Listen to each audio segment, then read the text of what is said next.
E lembrando para a galera que está assistindo que não é live, né? A gente está gravando isso aí na quarta-feira, na parte da tarde, para lançarmos na segunda. Traga os discos? Por favor, se caber com o Gringlis, como é que você está de tempo? Você vai ficar com a gente ou vai sair? Não, eu vou fazer o seguinte, eu vou ver a lista do Romero aí, do que ele vai mostrar dos discos, e depois eu quero mostrar um disco, que é um disco que ele não vai mostrar, que é o meu preferido dos Beach Boys. Vamos lá. Me põe grande aí. Deixa eu pôr grande aqui. Primeiro disco dos Beach Boys, hein? Primeira edição mono, tá? O pessoal que é colecionador aí sabe que isso aqui é pesado, hein?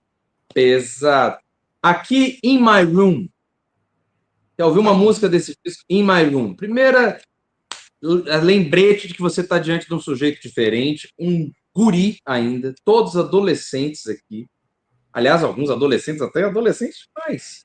E fazem uma canção espetacular. Aqui tem Girl, mas eu queria indicar In My Room. Daqui, aqui, ó, esse aqui, o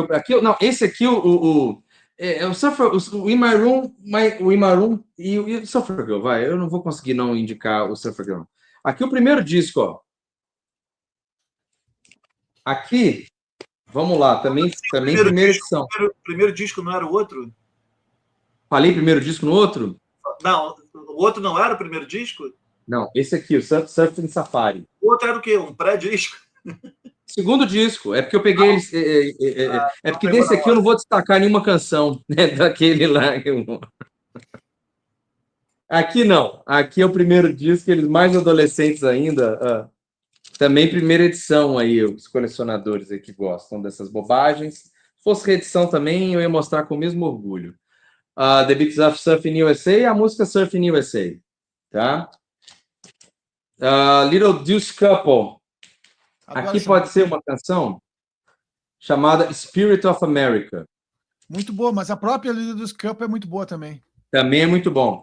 Shutdown Volume 2, Volume 2. Shutdown Volume 2. Aqui a música Fun, Fun, Fun. Perfeito. Aqui do All Summer Long, obviamente, a música Get Around. E aquilo é incrível, genial, maravilhoso. Get Around. Aqui é um disco ao vivo, Beach Boys Concert. Ainda com o Brian. Olha, esse disco aqui, porque é um disco de Natal, o pessoal às vezes não leva tão a sério, mas levem esse disco a sério. Lado B, então, aqui é coisa de gente grande, tá? É um belíssimo disco de Natal. Agora no Rubber Soul dos Beach Boys, né? O Beach Boys Today. Aqui tem muita coisa aqui que é bem interessante. Tá? Por exemplo, com Please Let Me Wonder, que eu acho que é uma das coisas mais lindas que o Brian Wilson escreveu na vida dele. Mas eu vou destacar o Help Me Honda. Que o Help Me Honda, aquele arranjo vocal, é como você... cada um pira na psicodelia de um jeito, né? Ali é a prova como que você pode pirar na voz. Que vem aquele Help Me Honda, Help Me, e um monte de voz acontecendo. Você vai que ele vai dobrando as vozes. É lindo aquilo. Ô, Romero, no de Natal você não indica nada? O lado bem inteiro. De Natal eu indico o lado bem inteiro. O Beach Boys Today recebeu críticas da época, né? Porque não é mais tão voltado a carro, surf, etc. Então a gravadora falou, Brian, que coisa. Aí ele voltou. Então o disco seguinte, Summer Days and Summer Night. Mas o Brian estava tão fora da casinha já, você vê, ele nem tá na capa. Ele sequer tá nesse navio aqui. E aí na contracapa tem um textinho de cada um e o Brian falando assim, desculpe, eu perdi o barco no dia dessa foto. E aqui, desse disco, eu destaco a música que era a música favorita do Brian Wilson, que é California Girl. California Girls, né? Apesar de que o lado B desse é uma das minhas 5 favoritas também. O lado B desse disco e o Beach Boys Today são os perfeitos pré-Pet Sounds. Ele estava dando muito indício do que ele estava fazendo, para onde ele iria. O Beach Boys Today, vocês sabem da história, né? Que esse disco é o primeiro disco acústico, né? Assim, da história. Os caras se reuniram, fizeram um disco tocando violão e cantando alguns clássicos, muita música dos Beatles e tal. Acústico, de uma forma bem despretensiosa. Fingiram que era uma festinha, tipo um luau. Aí tem uma série de overdubs de barulho de festa, de copo quebrando, de gente conversando. Recentemente lançaram esse disco, eu trouxe aqui também, que lançaram esse disco Naked, o Beach Boys Party Naked, que é esse aqui, que eles tiram todos esses efeitinhos chatos e deixam um disco acústico com a reputação aí de o primeiro disco acústico de uma banda de rock da história. E é um disco muito legal. Que ano é esse disco? Que ano? Esse disco ele é lançado pouco antes do Pet Sounds. O que aconteceu? O Brian Wilson estava sendo pressionado pela gravadora que não estava lançando nada, né? Meu Deus do céu, quanto tempo esse homem precisa para fazer esse Pet Sounds? Então ele entra lá, pega os violões, faz esse disco aqui correndo para tipo, toma, deixa eu fazer o disco em paz, toma aí o produto que você quer. E de fato, cara, ele lança um disco todo felizinho, abrindo com Holy Good, depois I Should Have No Better, Tell Me Why, num clima de festa, fazendo aqueles arranjos vocais. Mas aqui desse disco eu queria destacar uma música que o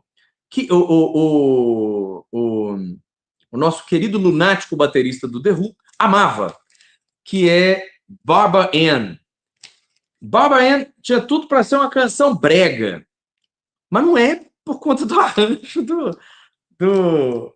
do Brian Wilson. Logicamente, do Pet Sounds eu não vou indicar nada, né, gente? Pet Sounds é Pet Sounds. Do Smile, Smile, eu fico com Heroes and Villains. Já que do Smile mesmo, eu posso ficar com Good Vibrations, que aqui está completa. No outro, ela sai cortada. Ela não sai completa como ela sai ali, não. Só agora dando uma acelerada. Cara, o White Honey é um disco bom. O ponto é que ele é simples em comparação com o que eles vinham fazendo, né? E aí ele ficou com uma reputação na época um pouco complexa, mas é um disco com muita coisa meio R&B, inclusive, que eu acho algo bem interessante. A própria White Honey é legal. Eu fico com a canção que abre o disco, White Honey, ou que abre o lado B, que é Darling, que eu também acho que são canções bem interessantes. White Honey é um bom disco. Se a pessoa der chance, vai ver isso. Aqui é um dos meus discos favoritos dos Beach Boys, que é Friends. Aqui tem coisa muito boa do Brian Wilson, cara. Muito, muito boa mesmo, como Be Here in the Morning, como Meant for You, enfim, esse disco é muito bom, mas eu vou ficar com a música Friends. Essa eu acho capa muito é bonita. legal. Gosto da capa. A capa é muito legal.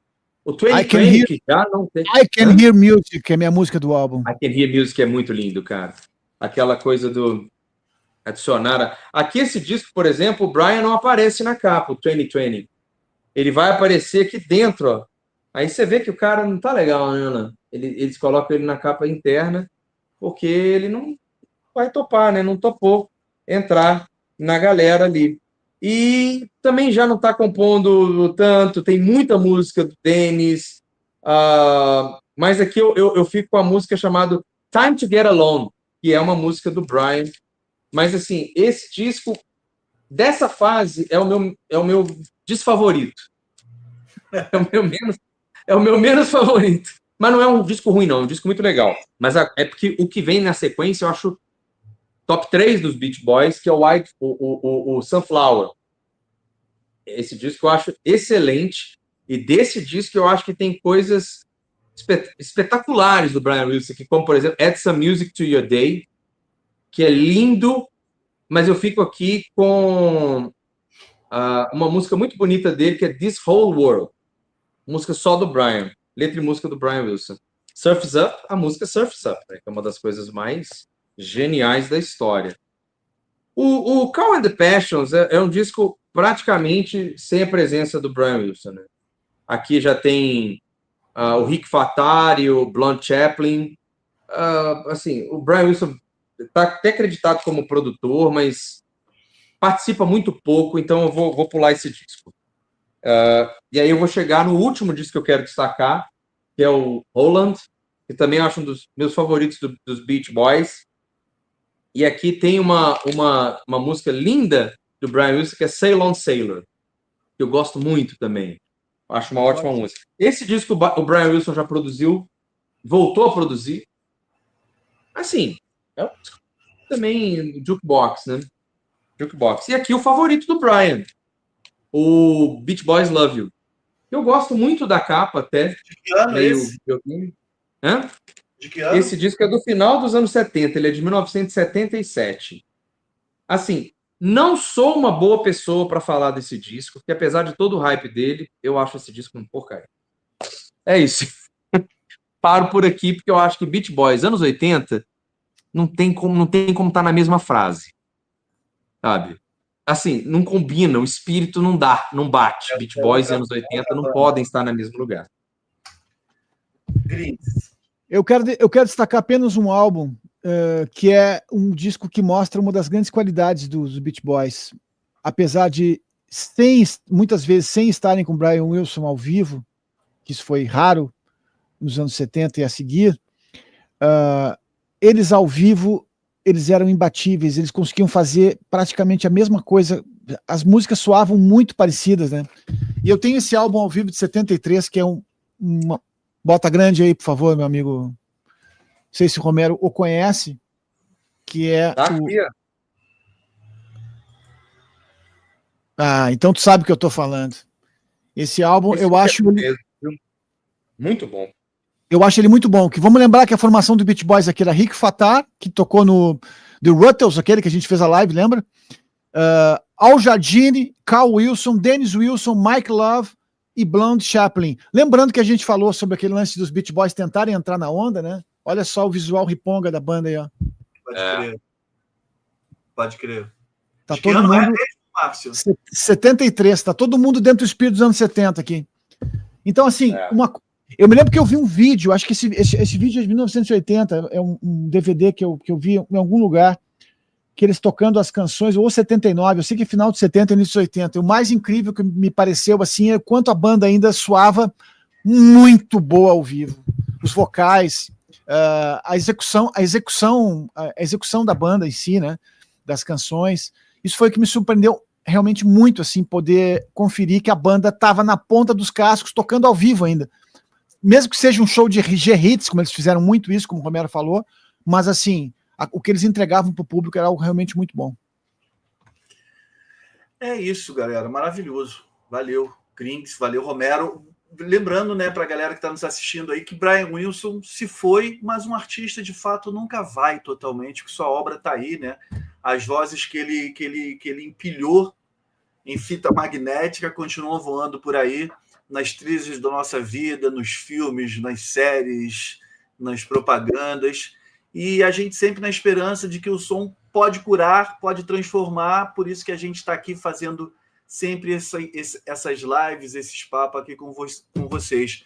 Brian, como todos os outros artistas assim da estirpe, né, de Brian Wilson, que já partiram para outro plano, Brian nos mostra que até a dor mais profunda pode virar uma linda melodia, né? Que o pop pode ser arte, e arte com A maiúsculo.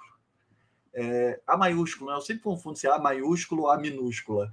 A maiúsculo, com a letra maiúscula. Obrigado, Brian.